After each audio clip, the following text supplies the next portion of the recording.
Crossover le plus vendu au monde en 2016 avec plus de 766 000 unités, ce nouvel X-Trail a été renouvelé en fin d'année dernière pour mieux vous satisfaire. Sommaire. Le nouveau face à l'ancien. Qu'a changé Nissan? C'est ce que nous allons voir ici. Comparatif avec le Qashqai. Vous trouvez le Qashqai trop petit? Nous verrons ce que propose en plus le X-Trail. Le X-Trail 7 places, digne successeur du Qashqai plus 2. Une famille qui le possède, l'a testé et nous donne son avis.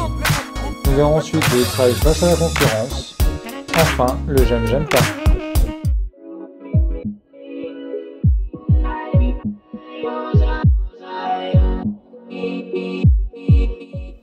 À l'avant, le X-Trail bénéficie d'une nouvelle version plus moderne de la signature lumineuse, de la calandre et du logo en 3D. Les feux anti-brouillard sont désormais rectangulaires. Enfin, sur la version Tecna, les phares peuvent être directionnels. À l'arrière, le bouclier a été redessiné avec une baguette chromée. La signature lumineuse est 100% LED. Enfin, le haillon électrique main libre s'ouvre en passant simplement son pied sous le bouclier. Aujourd'hui, dès la version N-Connecta, il était électrique via un bouton uniquement auparavant. De profil, le X-Trail dispose des mêmes jantes sur cette version Tecna de 19 pouces. En revanche, Nissan a ajouté des baguettes de protection latérale chromées situées à la base des portières. Enfin, une antenne aileron de requin remplace l'antenne traditionnelle des versions précédentes. À l'intérieur, les entourages d'aérateurs sont désormais noirs brillants. Un nouveau volant comme la Micra ou encore le Qashqai restylé fait son apparition. Sur la version Tecna, celui-ci devient chauffant. Nissan a également ajouté un nouveau revêtement au-dessus de la boîte à gants. Sur la finition Tecna, la qualité des cuirs de la sellerie a été revue et améliorée. À l'arrière, pour la première fois sur le X-Trail, disponible sur le Murano dans d'autres pays ou même la Leaf, les sièges arrière peuvent être chauffants. Un nouvel intérieur avec une sellerie bicolore noir et brun est disponible sur la version Tecna, nommée Havane.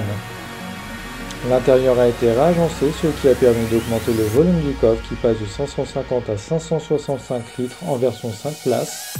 Il reste à 445 litres en version 7 places.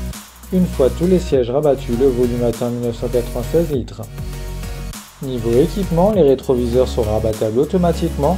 La version Tecna est équipée de série d'un tout nouveau système audio Bose Premium avec 8 haut-parleurs sur la version 5 places.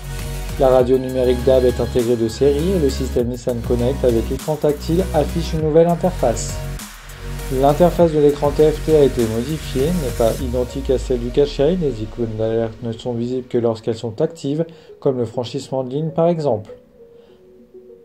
La fonction Auto Hold qui permet au X-Trail de rester stationnaire sans avoir la pédale de frein enfoncée est également de série, sauf sur les versions X-Tronic. Le nouveau X-Trail pourra dès cette année être équipé de la technologie de conduite autonome ProPilot, ce qui permettra de contrôler la direction, l'accélération et le freinage du véhicule en sa file sur voie rapide en cas de circulation dense ou à vitesse de croisière. Enfin, l'alerte anti-collision piéton est disponible dès la finition Visia et le système d'alerte anti-collision arrière est disponible dès la finition N-Connecta. Côté motorisation, pas de changement, ce X-Trail bénéficie toujours du moteur essence de 163 chevaux et de deux diesels de 130 et 177 chevaux. Il propose toujours 4 niveaux de finition, Visia, Ascenta, N-Connecta et Tecna. Il est aussi plus cher mais il est mieux équipé. Sur la version Visia, nous avons notamment en plus le pack de sécurité, le freinage d'urgence avec détection des piétons, les radars de stationnement avant et arrière, le rétroviseur électrochromatique, la fonction Auto Hold, les feux arrière avec signature LED, la radio digitale DAB et la lecture d'MP3. Sur cette version Visia, deux motorisations possibles, l'essence de 163 chevaux qui augmente de 1 320 € pour atteindre 26 800 € et le diesel de 130 chevaux qui augmente de 420 € pour atteindre 29 000 €.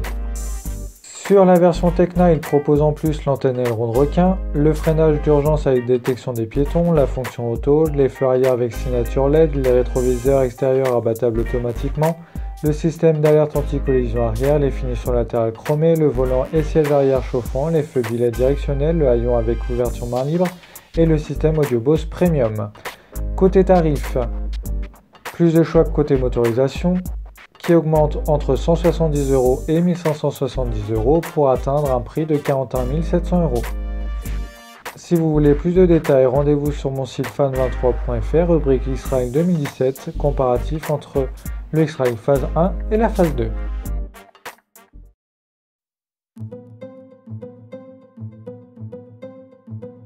Heureux car sur le point d'acheter un Qashqai, mais ses dimensions pour votre utilité ne vous ont pas convaincu?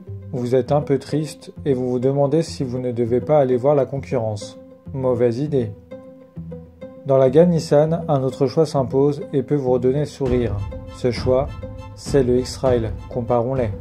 Au niveau des dimensions, le X-Trail mesure 2,4 cm de plus en largeur, il est 29,6 cm plus long que le Qashqai et son empattement est 5,9 cm plus grand.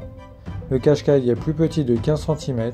Enfin, le coffre du X-Trail est plus grand de 135 litres en version 5 places et 15 litres en version 7 places. À motorisation équivalente, puisque le X-Trail ne bénéficie pas des moteurs essence de 115 chevaux ou diesel de 110 chevaux, ce dernier coûte entre 1 500 € et 2 500 € plus cher selon version sur cette motorisation essence de 163 chevaux, et sur la motorisation diesel DCI 130 chevaux il subit les mêmes variations, ainsi que sur les motorisations DCI 130 chevaux X-Tronic ou DCI 130 chevaux 4x4. Pour finir, voici la liste des équipements que chacun propose en plus par rapport à l'autre. Avantage au X-Trail le plus cher, on peut citer dès l'entrée de gamme les jantes alliage, l'aérateur arrière et le radar de stationnement avant, et pour la version Tecna, le volant et les sièges arrière chauffants, le siège passager réglable électriquement et le système audio Bose.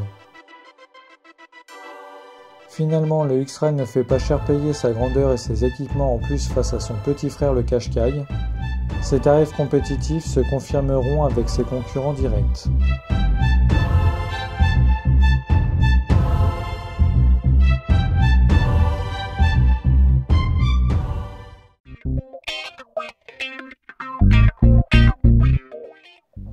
Cette famille, qui possède le Qashqai Plus 2, a accepté de tester le nouveau X-Trail. Ma mission, recueillir leurs impressions à chaud. Ah, c'est silencieux déjà, on est pas au moteur. Mais le volant, il est plus beau. Celui-là? Mais je préfère, après c'est son habitude peut-être, hein. Mais je préfère la position sur le... Comment se positionner les boutons sur la Et le volant aussi, toi, de sorte que, tu sais, ça gêne moins. C'est pas rond, ouais, c'est quand tu mets ça de tes jambes, ouais, c'est plat. Toi ouvrant.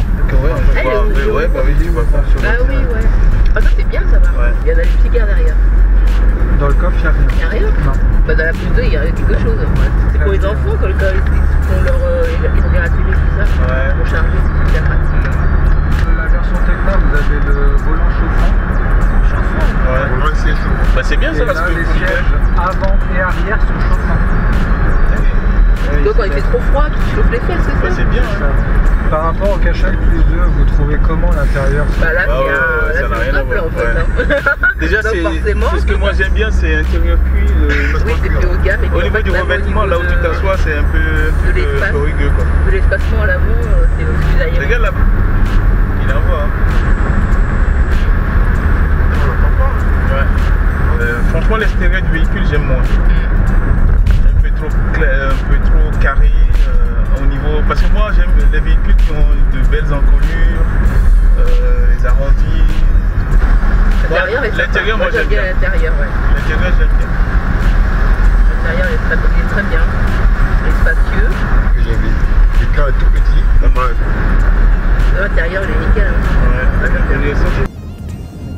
Ouais. Et là, il rentre automatiquement. Oui. C'est un plus. Ça. Oui, ça, ouais. Voilà, tout ça, là, moi, ça, c'est les trucs que j'aime bien. Par contre, c'est bien ça, tu vois tout ça aussi là. Regarde au niveau de la portière là. Ça, c'est bien ça. C'est pas votre tourner la tête. Bah oui, tu regardes tout dans le truc.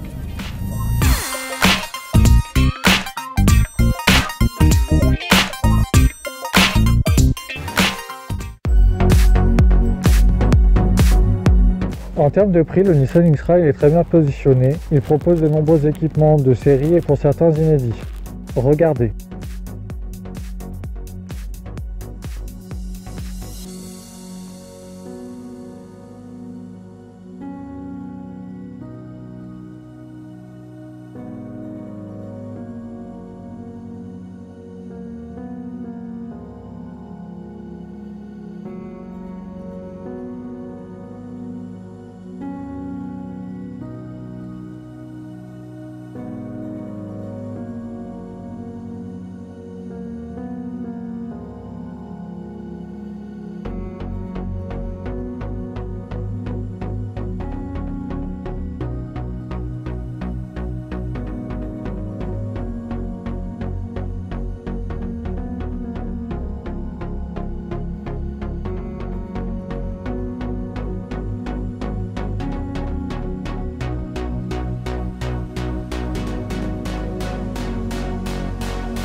Le look extérieur plus moderne. Phare billet directionnel, nouvelle signature lumineuse moins Audi, dessin des phares de la version Tecna avec le chrome à l'intérieur, feu arrière en LED plus assombri, enfin le chrome ajouté en bas des portières au niveau du bouclier arrière combiné avec les poignées de porte chromées rendent l'ensemble plus qualitatif, surtout dans cette teinte noire. A l'intérieur, peu de changements si ce n'est le volant qui est plus design que l'ancien. Le cuir au-dessus de la boîte à gants est sympa, le Nissan Connect est foncièrement le même que l'ancien mais avec une nouvelle interface plus moderne. Un plafonnier moins cheap que dans le Qashqai avec un rangement pour les lunettes et des ampoules LED. À l'arrière, le X-Trail possède un aérateur, un vrai plus pour les passagers et un grand espace aux jambes. La rangée plus haute qu'à l'avant permet aux passagers de mieux voir vers l'avant. Niveau équipement, le X-Trail n'est pas avare. Phare billet directionnel, toit panoramique et ouvrant, caméra 360 degrés, alerte de sécurité, siège en cuir réglable électriquement et chauffant à l'avant et à l'arrière.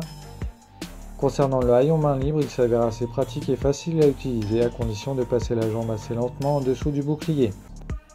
Il est confortable, agréable à conduire et il absorbe bien les irrégularités de la route. La boîte Xtronic est fluide. La hauteur du X-Trail est très bien pour les passagers de la troisième rangée. Même si elle ne servira que d'appoint pour m'y être assis, ma tête n'a pas touché le plafond mais je ne mesure qu'1 m 71. La banquette coulisse, ce qui permet aux passagers d'accéder aux places arrière, mais aussi de choisir entre la place aux jambes ou celle du coffre. Je n'ai pas aimé. L'intérieur noir est noir. Dommage d'avoir mis les entourages des aérateurs noir brillant. Le chrome apportait une touche de couleur. L'intérieur beige et noir ne brille pas par son harmonie. En revanche, l'intérieur à vanne est beaucoup mieux. Pas de pare-brise chauffant comme sur le Qashqai. Très utile surtout en cette saison. Le X-Trail ne bénéficie pas des 4 vitres avec le mode impulsionnel comme le nouveau Qashqai. Dommage mais pas rédhibitoire. Enfin, il n'y a pas de port USB ni d'allume-cigare à l'arrière ou même dans le coffre. À quand une version DCI 177 chevaux en version 2 roues motrices avec une boîte manuelle ainsi qu'un moteur hybride comme au Japon ou aux États-Unis de 140 chevaux avec un électromoteur de 40 chevaux. Retrouvez le détail sur le X-Trail sur mon site fan23.fr. A bientôt je l'espère pour l'essai de la nouvelle Nissan Leaf.